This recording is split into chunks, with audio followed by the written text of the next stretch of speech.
पिछले वीडियो में हमने देखा था कि सील ऑफ टेंचाई टूट चुका है और वहाँ से 100 गोस्ट स्पिरिट बाहर आने लगे हैं और हमारा मेन कैरेक्टर चावी उसी सील्ड वर्ल्ड में फंस चुका है जो कि एक अजनबी स्पिरिट गोस्ट के कब्जे में है। वो चावी को बताता है कि तुम भी हम में से एक हो। इधर मिस्टर जोंग और ग्रुप के पास उन 100 गोस्ट में से एक गोस्ट वहाँ आ जाता है और मिस्टर जोंग को मार डालने की धमकी देता है। उनमें लड़ाई शुरू होने ही वाली होती है कि तभी मिस्टर जोंग के बस एक ही थूक से उस स्पिरिट बीस्ट का काम तमाम हो जाता है। उसके बाद वे बायलोंग से कहते हैं कि वो जिनको कैनन को रेडी रखे। बायलोंग कहता है कि कैनन तो बहुत ही शक्तिशाली है, इससे काफी तबाही हो सकती है। इस पर मिस्टर जोंग कहते हैं कि चावी के मॉन्स्टर में बदलने से तो अच्छा ही है कि तबाही हो। उधर नीचे चावी अपने जंजीरों को आसानी से तोड़ देता है। वो देखता है कि वह सामने वाला इंसान बाकी सभी स्पिरिट्स को अपने अंदर खींच रहा है। तभी पीछे से एक मॉन्स्टर चावी के पास आता है। इधर शिप में मिस्टर जोंग कहते हैं कि वो चावी की मदद करने के लिए नीचे सील के अंदर जाएगा। तभी लूसू भी वहाँ आ जाती है। मिस्टर जोंग उसे चाओ बाई का ख्याल रखने को कहते हैं और बायलोंग से कहते हैं कि अगर वो 1 घंटे के अंदर बाहर ना आए तो तुम उस जगह पर कैनन से हमला कर देना। यह कहकर वो पानी में कूद जाते हैं। उधर चावी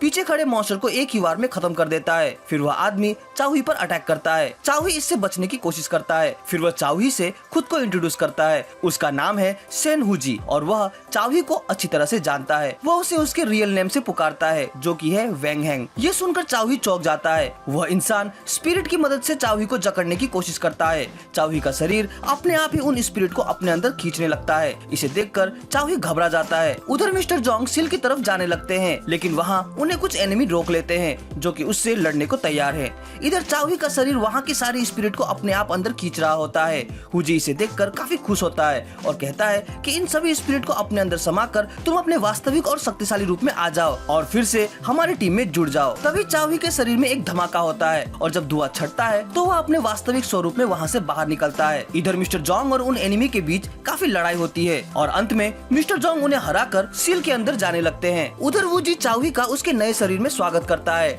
और फिर उस पर हमला करने लगता है। उनके बीच काफी घमासान लड़ाई होती है पर चावी उसे धराशायी कर देता है। इनके लड़ाई के प्रभाव से वहाँ का सारा इलाका कंपित होने लगता है। इससे मिस्टर जोंग को उनकी स्थिति का पता चलता है और वो उसी दिशा में जाने लगते हैं। उधर वूजी फिर से उठ खड़ा होता है और वेंग हैंग के साथ राउंड 2 के लिए तैयार होता है। वो अपने शब्दवानों से चावी को उसके यादों में उलझा देता है जिसका फायदा उठाकर वूजी उस पर हमला करके उसे अपने अंदर समा डालने की कोशिश करने लगता है। वह इसमें पूरी तरह सफल भी हो जाता है और चावी को अपने अंदर खींच लेता है। तभी मिस्टर जोंग वहाँ पहुँचते हैं। वो इस दृश्य को देखकर काफी घबरा जाते हैं और चावी को निगलने के गुस्से से वो वूजी पर हमला करने लगते हैं। पर वेंग हैंग को निगलने के बाद वूजी और ज्यादा ताकतवर बन चुका है। वो मिस्टर जोंग के सारे हमले को आसानी से डिफेंड कर देता है और उन पर जोरदार हमला करने लगता है। ऊपर शिप से बायलोंग और बाकी सभी इस घटना स्थिति को देख रहे हैं। यह देख सभी काफी मायूस हो जाते हैं। इधर जोंग के हमलों का वूजी पर कुछ खास असर नहीं हो रहा। इसके बाद वो अपनी पूरी शक्ति को एकत्रित कर वूजी पर अपना सबसे शक्तिशाली हमला करता है। तभी हमें फ्लैशबैक दिखाया जाता है कि अपने इंसानी जीवन में चावी एक जवान राजकुमार था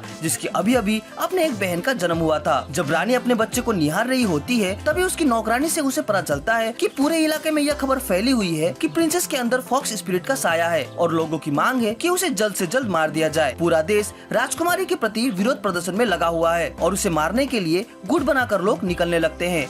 रानी रोते हुए चावी को उसकी बहन का ख्याल रखने को कहती है और खुद को सेक्रीफाइस करके उन्हें वहाँ से भगाने में सफल हो जाती है। इधर वूजी के अंदर चावी के तीनों रूप का आमना सामना होता है जहाँ स्पिरिट हंटर चावी, राजकुमार चावी और वेंग हैंग चावी तीनों एक दूसरे से बात करते हैं। उधर चाओबाई को चावी के मारे जाने का बहुत दुख है। फिर लूसू उसे चावी की वास्तविकता के बारे में बताती है जो कि एक 100 स्पिरिट गोस्ट में से एक था जिसने की कई लोगों की जान भी ली थी। उसके बहुत अधिक शक्तिशाली होने की वजह से स्पिरिट हंटर्स को भी उसको हरा पाना बहुत मुश्किल था, जिसकी वजह से बाउंड्री रेल्म के लोगों ने मिलकर उसकी मेमोरी को इरेज करने का निश्चय किया और उसे चावी का नाम देकर अपने पास ही रखा। लूसू ने चाओबाई को उनके इंसानी जीवन को छुपाते हुए उससे कहा कि चावी तुम्हारा असली भाई नहीं है, पर चाओबाई फिर भी उससे बहुत प्यार करती है। वापस फ्लैशबैक में आए तो राजघराने से भागने के बाद वे दोनों भाई बहन जंगल के पास एक छोटे से अबैंडन प्लेस में रहने लगते हैं। पर वहाँ भी कुछ लोग उन्हें ढूंढ लेते हैं और उन्हें मारने की कोशिश करने लगते हैं। पर चाओबाई के अंदर समाहित फोक स्पिरिट की मदद से वे उन लोगों को हराने में सफल हो जाते हैं। उसके बाद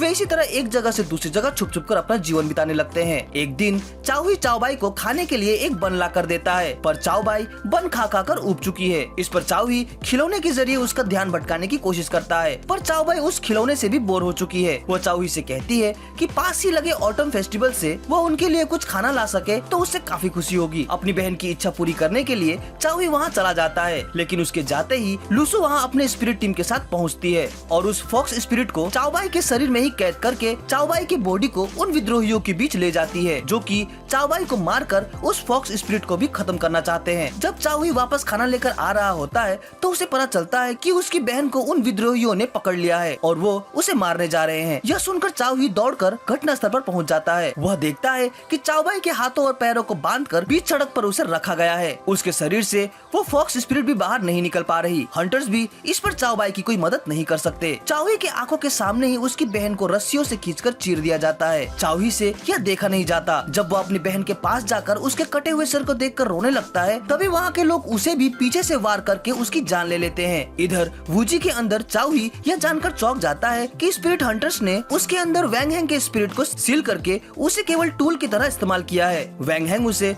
उसके ह्यूमन लाइफ के बारे में भी बताता है।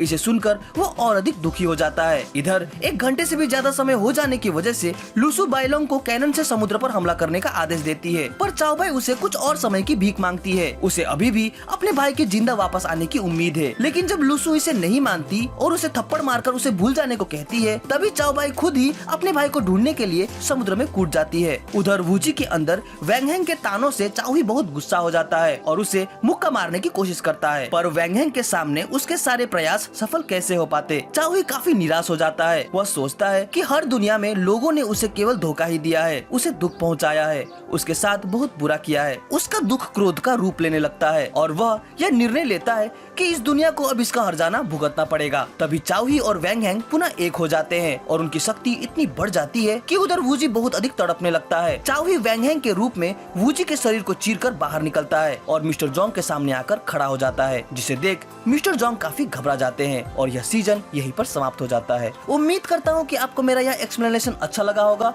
अगर अच्छा लगा हो तो इसे लाइक और कमेंट जरूर करें। हमसे जुड़ने के लिए चैनल को सब्सक्राइब करें। तो मिलते हैं अपने अगली वीडियो में। Sign out.